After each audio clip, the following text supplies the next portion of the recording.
बिरयानी बेचने का काम करता था और उसकी बिरयानी इतनी फेमस थी कि दूर दूर से लोग उसकी बिरयानी खाने आते थे। वो अपने ग्राहकों से बिल्कुल दोस्तों जैसा व्यवहार करता था। किसी की प्लेट में एक्स्ट्रा रायता डाल देता तो किसी की पसंद के हिसाब से मसाला कम ज्यादा कर देता। अरे राम प्रसाद भाई, आज तो फिर से बहुत भीड़ है। हाँ भाई, ये सब आपकी दुआओं का असर है। जरा सा इंतजार करिए, बस फिर आपके लिए एक प्लेट बिरयानी तैयार करता हूँ। अरे भाई साहब, इनके यहाँ हमेशा ही भीड़ रहती है। इतनी लजीज बिरयानी जो बनाते हैं। अरे चुप रहो मोहनदास, फालतू की तारीफ ना करो। अरे ये भीड़ बता रही है कि मेरी तारीफ फालतू है या नहीं है। इतने में राम प्रसाद के बेटे गौरव और अर्जुन वहाँ आ गए। अर्जुन ने देखा कि ग्राहक बिरयानी के लिए चिल्ला रहे हैं तो वो गुस्से से उनको डांटने लगा। अरे इतना शोर क्यों मचा रखा है? थोड़ा शांति से खड़े रहो वरना भगा दूंगा सबको। अर्जुन बेटा, ग्राहकों के बिना हमारा काम नहीं चलेगा। याद रखो, ग्राहक भगवान होते हैं। हमें उनके साथ आदर और धैर्य से पेश आना चाहिए। हाँ छोटे, थोड़ा शांत रहना सीख। अच्छा ठीक है। उस समय तो अर्जुन ने सिर झुकाकर राम प्रसाद की बात मान ली, लेकिन उसकी यही आदत थी कि वो किसी से तमीज से बात नहीं करता था।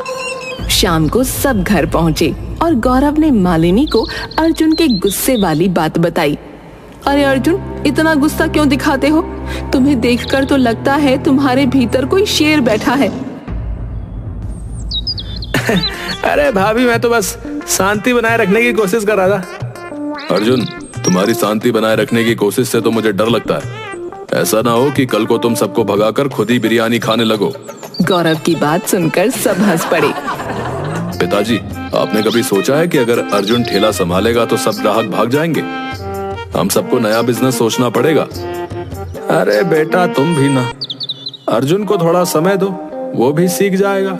अचानक इसी हंसी मजाक के माहौल के बीच राम प्रसाद की तबीयत बिगड़ने लगी। उसका चेहरा पीला पड़ गया। गौरव और अर्जुन ने उसे सहारा दिया।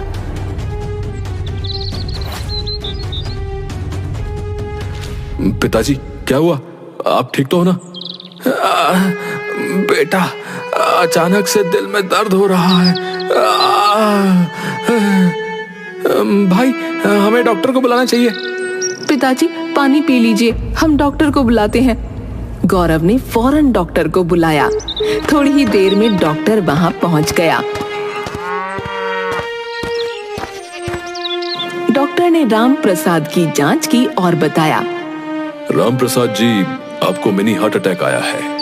आपको तुरंत अस्पताल में भर्ती होना पड़ेगा। नहीं डॉक्टर साहब, मैं अस्पताल नहीं जाऊंगा। मुझे अपने घर पर ही आराम करने दीजिए। ऐसे छोटे मोटे अटैक मेरा कुछ नहीं बिगाड़ सकते। पिताजी, डॉक्टर की बात मानिए ना। बेटा, मैं ठीक हूँ, मुझे बस थोड़ा आराम चाहिए। उसी रात राम प्रसाद ने गौरव और अर्जुन को अपने पास बुलाया। उसकी तबीयत अब भी खराब थी, लेकिन उसने हिम्मत जुटाकर एक महत्वपूर्ण बात बताई। बेटा, अब मेरे बाद इस काम को तुम दोनों को ही संभालना है।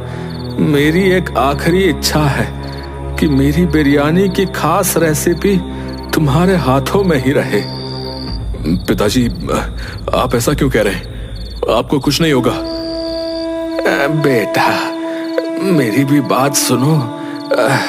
मेरे जाने के बाद मेरे लाकर से बिरयानी की वो खास रेसिपी निकाल लेना और इस काम को आगे बढ़ाना। मेरा नाम और काम कभी खत्म नहीं होना चाहिए।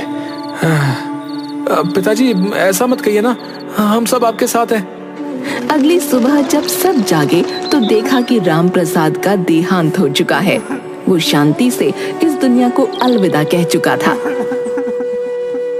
पिताजी, आप हमें छोड़कर क्यों चले गए? पिताजी, अपने आप को संभालिए भैया, शायद भगवान को यही मंजूर था।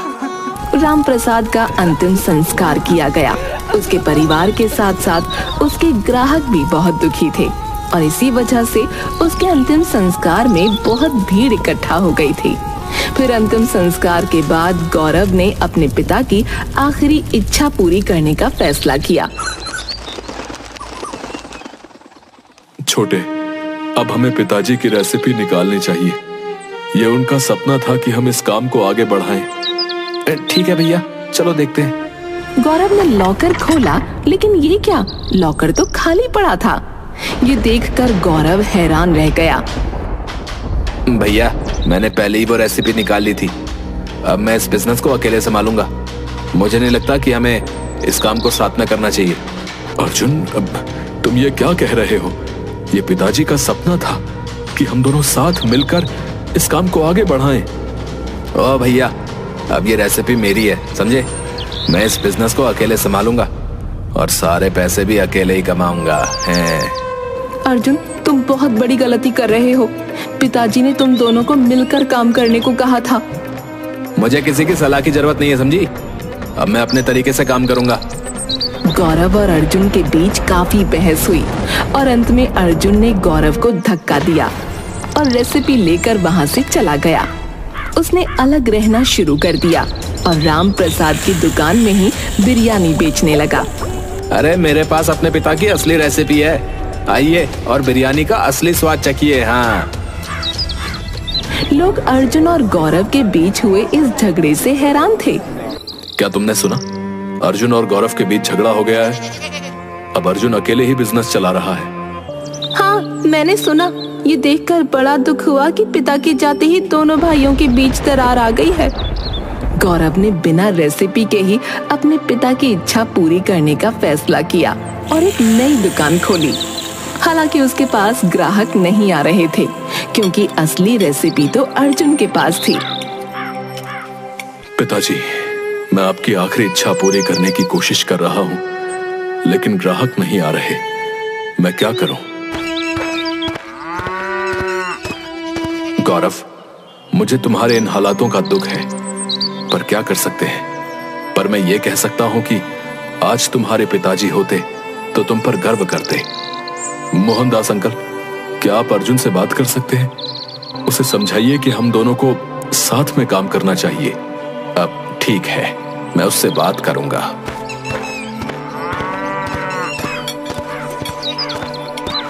मोहनदास ने अर्जुन से बात की, लेकिन अर्जुन मानने को तैयार नहीं था। अर्जुन, गौरव के साथ मिलकर काम करो। ये तुम्हारे पिताजी की इच्छा थी। ऐसे सब अकेले हथियार लेना सही नहीं है। अरे, फालतू ज्ञान मत दो अंकल, समझ रहे हो? जाओ यहाँ से। काम के समय दिमाग की हटा रहे हो। मोहनदास समझ गया कि अर्जुन किसी की सुनने वाला नहीं है। अर्जुन की दुकान पर ग्राहकों की भीड़ लगी हुई थी, लेकिन उसका बर्ताव खराब होता जा रहा था। वो ग्राहकों से बहुत बेहूदे और अभद्र तरीके से पेश आ रहा था। अरे भाई साहब, थोड़ा रायता और डाल दीजिए। खाने आए तो चुपचाप खाओ ना, वरना ऐसे दफा हो जाओ। ऐसा क्यों बोल रहे हो? हम तो पैसे देकर खा रहे हैं भाई। पैसे देके खा रहे हो, इसका मतलब ये नहीं है कि तुम राजा हो गए हैं। एक शब्द और बोला तो थप्पड़ बजा दूंगा, बता रहा हूँ। भाई, इसमें मसाला कम है, थोड़ा और डाल दो। मसाला चाहिए तो घर से लाकर डाल दो ना। यहाँ कोई तुम्हारे नौकर नहीं लगे हुए कि तुम्हारी हर फरमाइश पूरी हो। ग्राहक अर्जुन के व्यवहार से तंग आ चुके थे, लेकिन बिरयानी की लत के कारण मजबूर होकर वहीं खा रहे थे। यार, ये अर्जुन तो पागल हो गया है। ऐसे बिरयानी खाने का क्या फायदा जब इज्जत ही नहीं रह गई। हाँ, पर क्या करें यार, इसकी बिरयानी का स्वाद ही ऐसा है कि छोड़ नहीं सकते।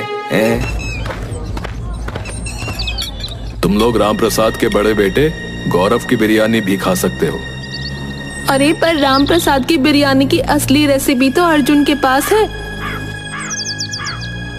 हाँ, वो बात सही है, पर बिरयानी तो गौरव को भी बनानी आती है। एक बार खाकर तो देखो। और सबसे अहम बात तो यह है कि उसके पास तुम्हें बिरयानी के लिए इंतजार नहीं करना और ना ही अपनी बेइज्जती करानी पड़ेगी। हाँ, वैसे बात तो सही है। कुछ लोग गौरव की दुकान पर पहुंचते हैं। भाई, सुना है तुम्हारे यहाँ भी बिरयानी मिलती है? हाँ बिल्कुल, आइए बैठिए। यहाँ आपको अच्छा खाना और अच्छी सेवा मिलेगी। ये सुनकर अच्छा लगा। उस अर्जुन के व्यवहार से तो हम तंग आ चुके भैया। ये लीजिए, खाकर बताइए कैसी है।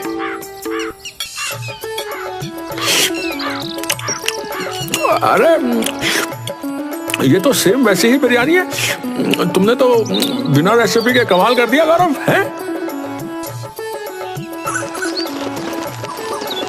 गौरव की दुकान पर धीरे धीरे ग्राहक आने लगे और वो भी अपने पिता की रेसिपी के बिना ही बिरयानी का स्वाद अच्छा बनाने में सफल हो गया। आप सब आराम से बैठिए और किसी को कोई दिक्कत हो तो मुझे बताइए। गौरव भाई, तुमने आज राम प्रसाद चाचा की याद दिला दी, बता रहा हूँ। वो भी अपने ग्राहकों का ऐसे ही ख्याल रखते थे और तुम्हारी बिरयानी तो फिर है ही स्वादिष्ट है। हाँ गौरव, तुम ही राम प्रसाद जी के असली बेटे हो, उनके सारे गुण तुम में हैं। गौरव ने मुस्कुराकर ग्राहकों का धन्यवाद दिया। उसकी दुकान पर अब भीड़ बढ़ने लगी और ग्राहकों की संख्या में लगातार इजाफा होने लगा। धन्यवाद भाई, ये सब आपके प्यार और समर्थन की वजह से ही संभव हो पाया है। नहीं गौरव भैया, ये तुम्हारी मेहनत और अच्छे व्यवहार का फल है, बता रहा हूँ। इस बीच अर्जुन की दुकान पर ग्राहकों की संख्या कम होती चली गई। अरे तुम सब खुद को समझते क्या है? अरे मुझे कोई फर्क नहीं पड़ता कि तुम मेरी दुकान पर आओ या ना आओ। चलो भागो यहाँ से। अरे अर्जुन, हम यहाँ बिरयानी खाने आए हैं, गालियाँ सुनने नहीं। अरे मुझे तुम्हारी कोई परवाह नहीं है, चलो जाओ जहाँ जाना है तुम्हें। अर्जुन की दुकान अब लगभग खाली हो चुकी थी और गौरव की दुकान पर पहले से भी ज्यादा भीड़ थी। ग्राहक अब समझ चुके थे कि राम प्रसाद के असली गुण और उनकी विरासत गौरव में ही थी। पर तभी अर्जुन गौरव से लड़ने पहुंच गया। गौरव, तुमने मेरी रेसिपी चुरा ली है और मेरे ग्राहकों को अपनी तरफ खींच लिया है। ये सब तुम्हारी चाल है। अर्जुन, मैंने तुम्हारी रेसिपी नहीं चुराई। मैंने कभी पिताजी की रेसिपी देखी तक नहीं। लेकिन एक बात बताऊं, जिस लॉकर में ये रेसिपी रखी थी उसी में एक और लेटर भी रखा था, पर शायद तुमने उसे पढ़ना जरूरी नहीं समझा। लेटर? कैसा लेटर? क्या है उस लेटर में? मुझे उम्मीद है कि तुम लोगों को ये खास बिरयानी की रेसिपी मिल गई होगी, पर सच्चाई ये है कि इस बिरयानी की रेसिपी में कुछ भी खास नहीं है। ये हर दूसरी आम बिरयानी जैसी ही है। लेकिन खास पता है क्या है?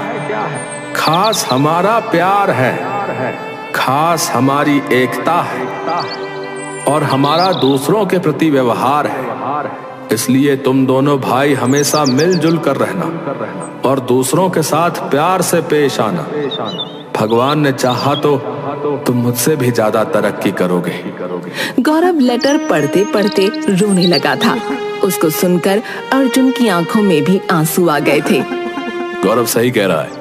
राम प्रसाद हमेशा हमसे प्यार से पेश आता था और हमें अपने जैसा मानता था। हाँ अर्जुन, तुम्हारे पिताजी की असली रेसिपी प्यार और सम्मान थी। हे भगवान, अगर पिताजी मुझे कहीं से देख पा रहे होंगे तो वो कितना निराश होंगे। भैया मुझे माफ कर दो, मैं अपनी गलती मानता हूँ। अब मैं समझ गया हूँ कि पिताजी की असली रेसिपी क्या थी। चलो अब हम मिलकर इस काम को आगे बढ़ाते हैं। गौरव ने अर्जुन को गले लगा लिया और दोनों भाइयों ने मिलकर काम करने का वादा किया। अब हम मिलकर पिताजी का सपना पूरा करेंगे। वो हमें एक साथ ही देखना चाहते थे।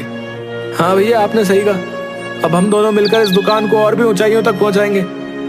काश पिताजी मुझे माफ कर दें। मुझे पूरी उम्मीद है कि हम दोनों को साथ देखकर पिताजी को तुमसे कोई शिकवा नहीं होगा।